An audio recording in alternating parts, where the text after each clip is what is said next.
Thank you for joining us for another edition of Conversations with Paul Brown. We are in downtown Anderson. Our guest, this part of our program, is Herman Keith Jr., who is the man responsible for what is going to be going up in downtown Anderson. I grew up in Anderson. My father, he always believed in changing the community from the inside out. And so I grew up with a lot of concerns socially about, about helping others, about making a difference and a change in the lives of others. And especially since both my parents were educators. Before we go on, tell me your favorite radio story. The radio lived down the street from me. He lived up on Railroad Street, and I lived on the hill on Washington Street. My father used to love to rake leaves, and he was a yard guy. So when my dad went outside, I went outside. And I remember my dad would rake these big old leaves up in the big piles, and I'd run out and run into the middle of the leaves. But sometimes I'd run into those leaves and I'd hear like some wheels turning, and it would be the wheels from like a grocery buggy. And I hear these wheels, and I could hear these wheels starting at the bottom of the hill in my neighborhood, and they're coming up the street. And I knew who it was. It was always this old man pushing a grocery cart. And he was old then because I was 3 years old, but he was probably in his teens or 20s. Yeah. And so he would sit there and he would stare at me, and he would just be walking up the street. And this was before I think he was called radio. Okay. And so what'd you all call him? Robert? Well, my dad spoke to him, but in the neighborhood they used to call him Cap Buster. Now that's new. He was really Cat Buster. He was called Cat Buster. Wow, that's a great story. Yeah. And then you would, when you got to Hannah, he was part of the fixture. Yeah. He never knew my name, but he always called me Mr. Keith's son. And he would come to my dad's class. He'd bring his report card. My dad always gave him a C. So he would barely pass the art class. He'd come sit in class for a little while, draw, sketch his name out a few times. I remember sitting in there, and he would just leave out. And I always used to wonder, how come radio would leave with the rest of the kids? How come he could, leave whenever he wanted to? He'd come to class when he wanted to and left when he wanted to. So I was always, he just had this special thing going on at Hannah. You graduate, now with two parents in education, you ain't got no choice, you got to go to college. I went to right? college. Yeah. So what were your options? I applied to colleges. I applied to 5 colleges. I got turned down to 3 because I tried to major in business. I got accepted to Howard University, and they accepted us because of your talent. That was a real blessing. Your best story at Howard and being up in Washington would be what, looking back on that time? Wow, I have a bunch, but the one story that I remember, and I teach now at Claflin University down in Orangeburg, and I tell my students to get to know your neighbor. The person sit down next to in the class. Do not take that person for granted because you never know who they're going to be.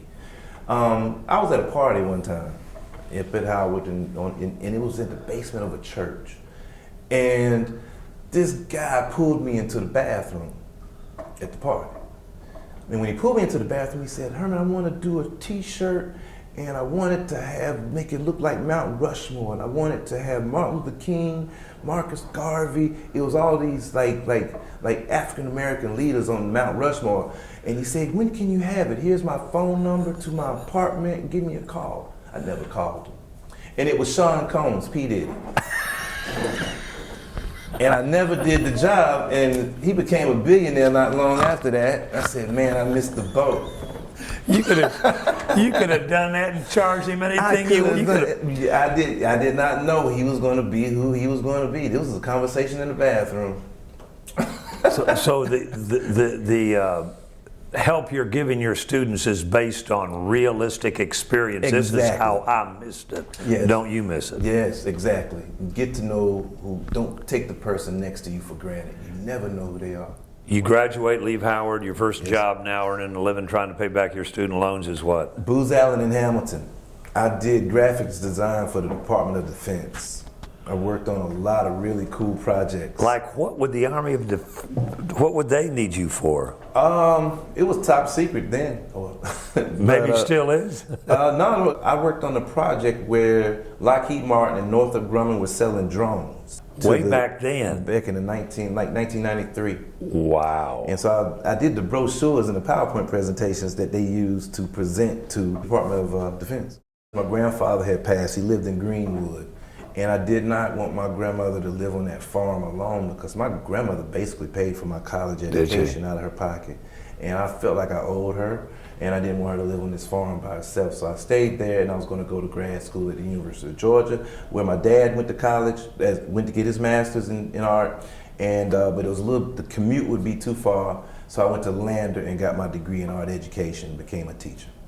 And that's what you're doing now. Left the public school system to move back to South Carolina to put up murals all around rural areas, rural parts of South Carolina. All right, tell me that story. How did that come about, you and your connection to those big, big paintings? I felt that in between Charleston, Columbia, and Greenville, there was nothing in between to entertain you as you were riding those back roads. I always thought that it would be really nice to see artwork along the way. I'd been in these cities where you could turn down any block and you could see a public piece of artwork, and you would be entertained visually throughout your day.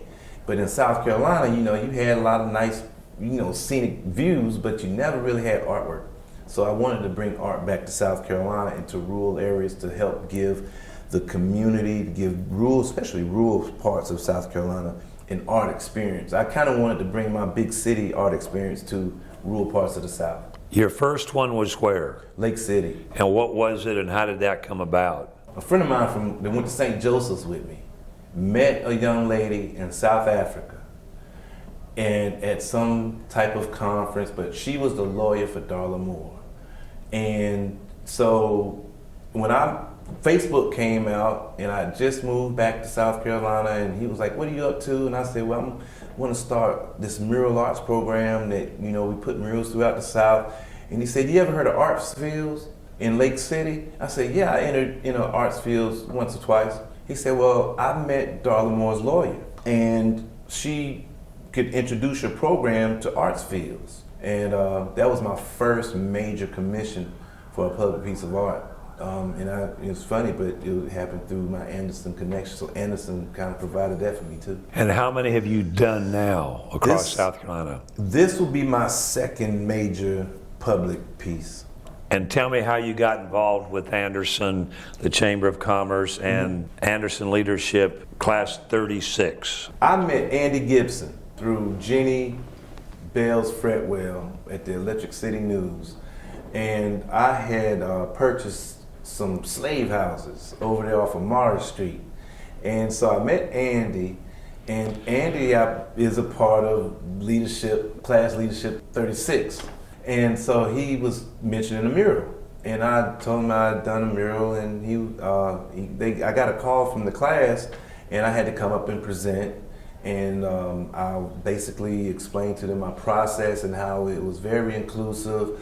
It was something that was very community driven, and they were very interested, and we kind of developed the project from there. They call it the parachute cloth technique, and it was developed. My model for the program that I'm trying to implement throughout South Carolina is the Philadelphia Mural Arts Program, and they've put up almost 5,000 murals in the city of Philadelphia, and it is how many? 5,000 in one city. In one city. Wow. Yep. And they have this technique, and it's changed the city of Philadelphia. So I wanted to take the opposite and basically affect South Carolina the same way Philadelphia was affected through public art, and do it the same way. And so the technique that they use so that you can have the elderly paint on it, and they don't have to climb a ladder. They can sit in the comfort of their home and paint on the mural. You can go to schools, you can go to private functions, you can do it in public, so the community can participate in creating a mural making process. So, and you construct these 5 by 5 foot panels, and they feel as if it's dried paint. And it's an all acrylic process. And you take these panels, you project the image onto the panel, and you use somewhat a grid system after you develop the design, and you have the public paint on it. Y'all take it back to my studio, kind of refine it, straighten out lines, get rid of things that they might not have wanted, enhance some areas.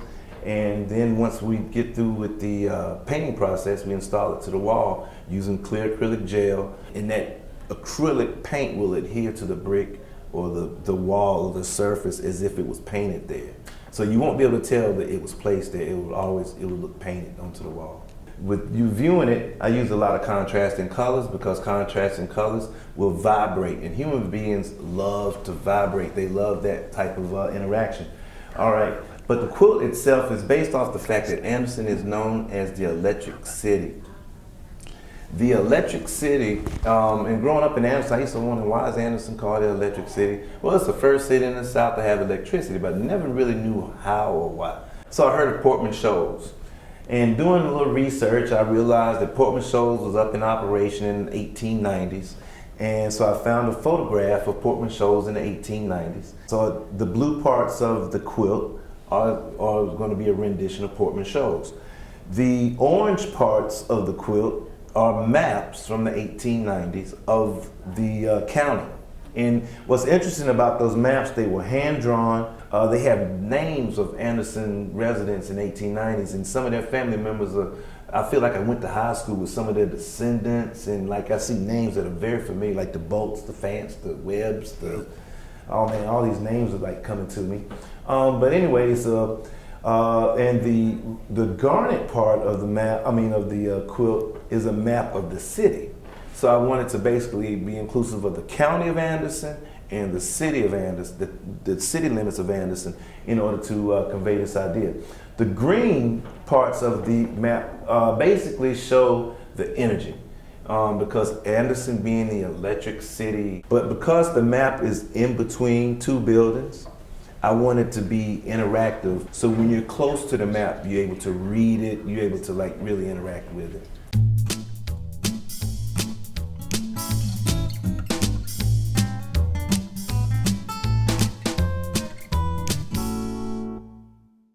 Tell me about how you got involved with Leadership Anderson. It's an application process, and it's a selection committee. It's been around for 36 years. It is an entity of the Chamber of Commerce. And once selected, it is a 10-month program, and we meet once a month on Wednesdays and just learn about the history of Anderson. They do a project. They've been doing projects for over 36 years and looking for ways to really give back to the community. They've had projects from tiny homes to street renovations and so forth. And our project, we wanted to look for one way to leave a legacy, in which we came up with Mural On Main. And how did you and Herman connect? I think when we were looking for ways, you got to remember to be in a room with 30 different views and 30 different ideas. It was very challenging at first, but we all kind of sat down and thought about what could we do to really impact Anderson and really make a difference. We wanted something that we could do to get not only our class involved, but to get the entire community involved. And so somebody suggested a mural. I think once we decided what we wanted to do, it was finding the right person.